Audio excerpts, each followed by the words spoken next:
इसलिए आप लोग बधाई के पात्र हो। मैं आपका एक बार फिर से स्वागत करता हूं इस टॉपिक के साथ कि वेस्टीज के अंदर शुरुआत कैसे की जाए, जो बहुत ही महत्वपूर्ण और दुनिया का महान और खूबसूरत बिजनेस मॉड्यूल है।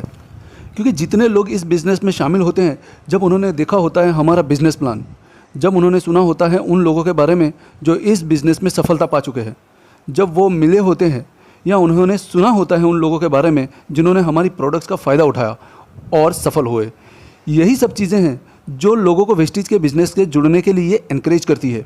और जब वो जुड़ जाते हैं तो उनके मन में काफ़ी सवाल होते हैं, और स्वाभाविक है, ऐसे सवाल होने ही चाहिए। काफ़ी सारे सवाल हैं जो डिस्ट्रीब्यूटर्स के मन में आते रहते हैं, हमें भी आते थे कि मैं शुरुआत कैसे करूँ, कहाँ से करूँ, शुरुआत किसके साथ करूँ। शुरुआत कैसे करूँ का मतलब कि मैं प्रोडक्ट्स के ऊपर ज़्यादा ध्यान दूँ कि प्रोडक्ट्स बेचूँ, या अपना नेटवर्क बनाने में ज़्यादा ध्यान दूँ। और कहाँ से शुरुआत करूँ, अपने घर से शुरुआत करूँ, अपने रिश्तेदारों से, फ्रेंड्स से, कलीग्स से, क्लासमेट्स से, किससे शुरुआत करूं। इसके साथ एक बहुत अहम सवाल भी आता है कि मैं किसके साथ शुरुआत करूं। यानी कि मैं अगर अपनी जान पहचान के लोगों से या रिश्तेदारों से इसके बारे में बात करूं तो वो एक गलत धारणा करके मुझे डिस्करेज ना कर दे कि क्या ये छोटा सा काम लेके बैठ गए हो तुम। लास्ट में बट नॉट द लीस्ट, एक और सवाल जो डिस्ट्रीब्यूटर्स के मन में आता है वो ये है कि मैं ये शुरुआत कब करूँ, अभी करूँ, कल करूं, या जब मेरा अपलाइन तैयार रहेगा तब करूं। दोस्तों, ऐसे बहुत सारे सवाल वेस्टीज से जुड़ने के बाद डिस्ट्रीब्यूटर्स के मन में आते हैं। हम आपको बस इतना ही बताना चाहेंगे कि ये बिज़नेस कहीं पे भी, किसी से भी और किसी भी समय उस व्यक्ति के साथ कर सकते हो जिनको आप सोचते हो कि उनके अंदर क्षमता है। क्षमता किस चीज़ की? क्षमता हमारे प्रोडक्ट्स को यूज़ करने की और हमारे बिज़नेस से जुड़ने की। लेकिन इस बिज़नेस की शुरुआत तभी करनी चाहिए जब हम वेस्टीज एजुकेशन सिस्टम के 7 मूल सिद्धांत के शुरुआत कैसे की जाए उसको हम मास्टर कर लें। आपने ये पूरा ज्ञान पहले ले लेना है कि ये 7 कौन से स्टेप है जिनको आपने करना है। यहाँ पे मैं एक और बात बताना चाहूँगा जो बहुत ही महत्वपूर्ण है इस बिज़नेस में, कि अपने मन के अंदर कभी ये सोच मत रखना कि आप इस सिस्टम को फॉलो किए बिना अपने बिज़नेस में सफल हो सकते हो। जो आपको सिस्टमिक वे से सिखाया जाता है उनको अगर आप सही तरीके से फॉलो करोगे तो वेस्टीज का ये बिज़नेस लंबे समय तक चलेगा और आपको इतनी सफलता देगा कि आप सोच भी नहीं सकते। आज हम जो वीडियो लेकर आए हैं वो उन लोगों को तो हेल्प करेगी जो अभी अभी इस बिज़नेस में जुड़े हैं। उसके साथ साथ जो लोग इसमें जुड़े तो हुए हैं लेकिन अभी तक सफल नहीं हो पाए हैं या उनकी कोई टीम नहीं बनी है, उन लोगों को भी ये वीडियो बहुत हेल्प करने वाली है।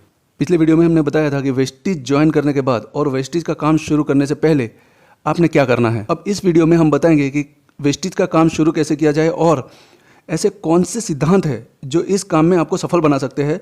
तो इन 7 सिद्धांतों की हम बात करेंगे इस वीडियो में। दोस्तों, ये जो 7 मूल सिद्धांत जो है वो अगर आप सीरियसली फॉलो कर लोगे या अपनी लाइफ में इम्प्लीमेंट कर लोगे तो आपकी सफलता 100% तय है। याद रहे, इस वीडियो में जो वेस्टीज बिजनेस के 7 सिद्धांत नहीं फॉलो करना है, हमें एक्स्ट्रा दिमाग लगाने की कोई ज़रूरत नहीं है। क्योंकि आगे जो लोग इस बिज़नेस में कामयाबी के शिखर पर बैठे हैं उन्होंने अपने करियर के सारे एक्सपीरियंस को यूज़ करके ये सिस्टम बनाया है। हमें सिर्फ फॉलो करना है ताकि उन्होंने जो गलतियाँ करी हैं वो हम न दोहराएं। और ये सिस्टम बहुत आसान है और कामयाब भी है। और हाँ, हमारे वेस्टीज कंपनी का जो नाम है वो भी कुछ इसी तरह से आया है। वेस्टीज का मतलब होता है फुट स्टेप्स, यानी हिंदी में कहे तो नक्शे कदम पर चलना या पद चिन्ह पर चलना। यानी आगे वालों ने जो काम करके सफलता पाई है वही काम आपने करना है, एक्स्ट्रा कुछ करने की ज़रूरत नहीं। ठीक है दोस्तों, तो चलिए अब बताते हैं ये 7 मूल सिद्धांत कौन कौन से हैं। इसमें सबसे पहला जो सिद्धांत है वो है बी 100% प्रोडक्ट यूज़र। वेस्टीज की प्रोडक्ट्स का 100% यूज़ करना। आपको अपनी डे टू डे लाइफ में वेस्टीज के 100% प्रोडक्ट यूज़ करने हैं, क्योंकि ये कहने या भाषण देने का बिजनेस नहीं है बल्कि करने का बिजनेस है। ये बिजनेस आम बिजनेस से बिल्कुल अलग है। वेस्टीज के पास सुबह से शाम तक यूज़ होने वाली डेली एसेंशियल्स जैसे टूथपेस्ट, शैम्पू, साबुन, hair oil, face wash, cooking oil, चाय पत्ती etcetera, health care products, agri products और बहुत सारी प्रोडक्ट्स का ज़खीरा है।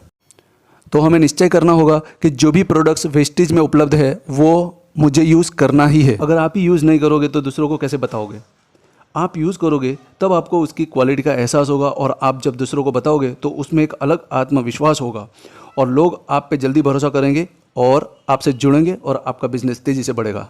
इसलिए हमें वेस्टीज की ही प्रोडक्ट यूज़ करनी चाहिए। ठीक है, दूसरा सिद्धांत है talk with people about the products, यानी प्रोडक्ट्स के बारे में लोगों से बात करो। जब आप इन प्रोडक्ट्स को यूज़ करने लगोगे तो इन प्रोडक्ट्स के बारे में लोगों से भी बात करिए, जैसे कि फैमिली के लोग, रिलेटिव्स, फ्रेंड्स, कलीग्स, हमारे आसपास के लोग और आप जहाँ रहते हैं वहाँ की सोसाइटी के लोग। इन सब से आप प्रोडक्ट्स के बारे में बात करिए। अनजान लोगों से भी बात की जा सकती है। ये काम तो हम बचपन से करते ही आ रहे हैं। जब भी हम कोई शॉपिंग करके आते हैं, नया मोबाइल ले लिया या नए कपड़े ख़रीद लिए या कोई नई चीज़ खरीद ली, तो हम आसपास के लोगों को या अपने दोस्तों को ज़रूर बताते हैं। यही चीज़ तो हमें करनी है यहाँ पे। लेकिन पहले आपको इसका कोई फ़ायदा नहीं मिलता था, अब यहाँ पे आपको फ़ायदा मिलेगा। अब तीसरा सिद्धांत है मेक अ लिस्ट बनाइए। ये बिज़नेस की जब भी आप शुरुआत करोगे तो आपने कम से कम 100 लोगों की एक लिस्ट बनानी है और इस लिस्ट में नए नए लोगों को ऐड करते जाना है। तो लिस्ट कैसे बनानी है या नए नए लोगों को जोड़ना कैसे है, इसके लिए एक सिंपल फार्मूला है और वो फार्मूला है फ्रेंड्स। यानी आप अपने फ्रेंड्स और रिलेटिव्स को इस बिज़नेस में शामिल कर सकते हो। आई फॉर इंस्टीट्यूशंस, जो लोग आपके साथ में कॉलेज में पढ़ते हैं या आपके साथ में पहले पढ़ते थे, उन लोगों को आप इस बिज़नेस में शामिल कर सकते हो। ई फॉर एम्प्लॉयज़, यानी जो लोग आपके साथ में जॉब कर रहे हैं या पिछली कंपनी में आपके साथ में जॉब कर रहे थे, उन लोगों को भी आप इस बिज़नेस में शामिल कर सकते हो। हम जहाँ रहते हैं वहाँ आस पड़ोस के लोगों को इस बिज़नेस के बारे में बता सकते हो।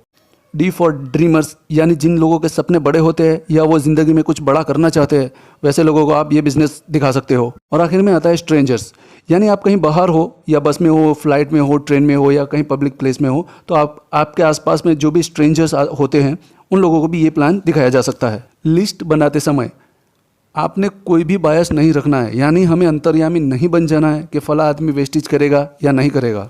शीला तो करेगी ही नहीं, इकबाल तो बहुत बिजी आदमी है, मनोज तो आगे ऐसा काम कर चुका है कुछ, हाँ रौनक ऐसा कुछ कर सकता है। ऐसी अवधारणा से बचे और निरपेक्ष होकर अपनी लिस्ट बनाएं।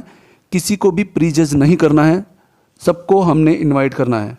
इसलिए चौथा जो स्टेप आता है वो है इनविटेशन। अब जिन लोगों की आपने लिस्ट बनाई है, जाहिर है उन लोगों से आप परिचित होते हो, उनको 1 बाय 1 इनवाइट करना शुरू कर दो। अगर कोई जॉब करता है तो उसे एक्स्ट्रा इनकम अपॉर्चुनिटी कहकर इनवाइट कर सकते हो। अगर कोई स्टूडेंट है तो उसे पार्ट टाइम अर्निंग अपॉर्चुनिटी बोलकर इनवाइट कर सकते हो। अगर कोई बिजनेसमैन है या कोई दुकानदार है तो उसे एक बिजनेस अपॉर्चुनिटी बोलकर इनवाइट कर सकते हो। अगर कोई सेल्फ एम्प्लॉयड पर्सन है तो उसे ई कॉमर्स बिजनेस अपॉर्चुनिटी बोल के इन्वाइट कर सकते हो। और अगर कोई हाउस वाइफ है तो आप उन्हें कंज्यूमर एम्पावरमेंट या वुमेन एम्पावरमेंट अपॉर्चुनिटी बोल के इन्वाइट कर सकते हो। इसलिए इन्विटेशन पर्सन टू पर्सन अलग अलग हो सकते हैं और वैसे भी ये सारी अपॉर्चुनिटीज़ वेस्टीज प्रोवाइड कराता ही है। पांचवा स्टेप मीटिंग करना है। अब मीटिंग 3 तरह की होती है। एक होती है 1-to-1 मीटिंग। जब आप किसी को वेस्टीज के बारे में इन्विटेशन देते हो तो या तो आप उन्हें अपने घर बुला सकते हो या उनके घर जा सकते हो या बाहर किसी अच्छी जगह मीटिंग करके वेस्टीज के बिजनेस प्लान को समझा सकते हो। उसे 1-to-1 मीटिंग कहते हैं। 1-to-1 मीटिंग से आपका कॉन्फिडेंस और कम्युनिकेशन स्किल्स काफ़ी बढ़ जाते हैं, इसलिए शुरुआत में ज़्यादा से ज़्यादा 1-to-1 मीटिंग अरेंज करनी चाहिए। दूसरी होती है हाउस मीटिंग। इसमें क्या होता है, आप अपने दोस्तों को या रिश्तेदारों को अपने घर इन्वाइट करते हो और सबको एक साथ वेस्टीज का बिजनेस प्लान समझाते हो।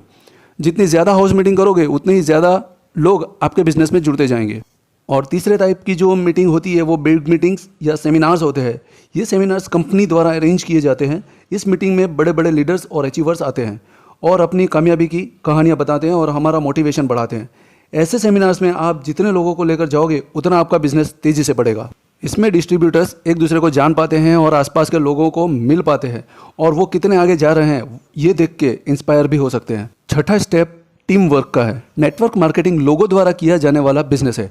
ये बिजनेस आप अगर सफलतापूर्वक करना चाहते हैं तो आपको टीम वर्क से काम करना पड़ेगा, जिसमें आपने अपने डाउनलाइन को भी साथ में लेकर चलना है। इनको कोई समस्या आए तो हर तरह से उसका समाधान करना है और अपलाइन से भी आपने अच्छा बॉन्ड बना के काम करना है। अपनी टीम के साथ हमेशा संपर्क में रहिए और हर रोज़ किसी न किसी से बात करते रहिए।